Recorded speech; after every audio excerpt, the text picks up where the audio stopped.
My name is David Landini. The displayed politicians were either Prime Minister of Australia or Premier of their state and have one thing in common.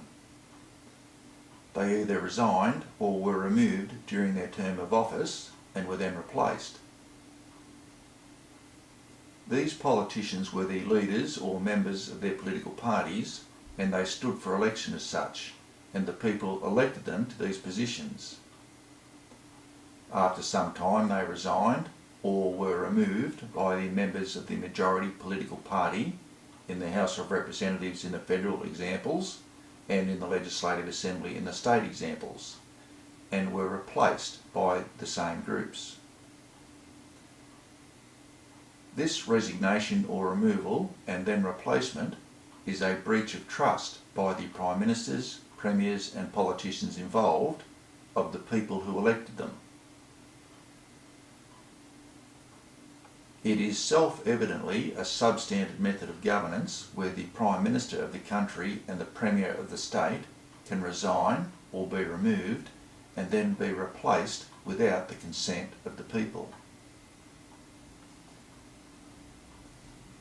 There is a systemic inadequacy in the Premier and Prime Minister being elected by the majority party in the Legislative Assembly at state level and House of Representatives at federal level.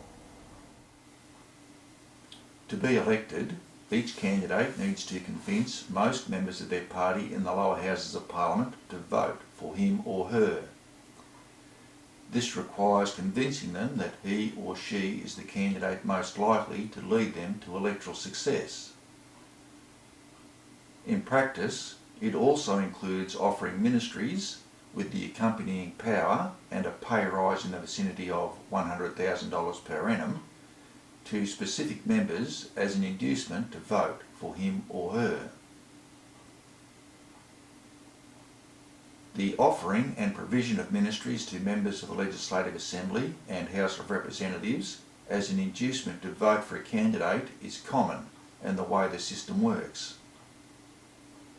It is also bribery and is of course a form of political corruption. There is no benefit to the people and in fact much more likely to be harmful.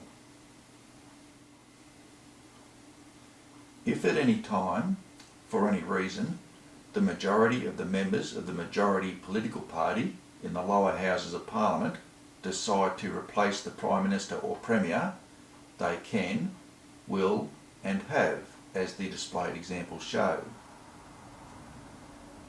The practical effect of this power is that the Prime Minister and Premier are subject and servant of the members of the majority political party in the lower houses. To ensure the trust of the people is not breached, and further, in the state example, to ensure that the Premier is subject and servant of the people, the Premier should be elected by the people and not by the members of the majority political party in the Legislative Assembly. If, for any reason, the members of the Legislative Assembly believe the Premier should be replaced, they should call for another election by the people, and the people will decide if any replacement is needed.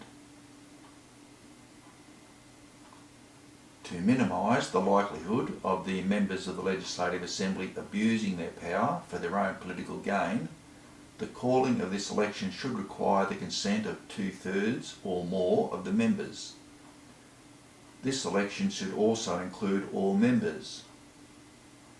This will place their own re-election at risk and so likely ensure that the calling of a new election is for the benefit of the people and not for themselves. In the Riverina State, the election of the Premier by the people alone will ensure that he or she is only selected, removed or replaced by the decision of the people, and will consequently ensure that the Premier is always their subject and servant.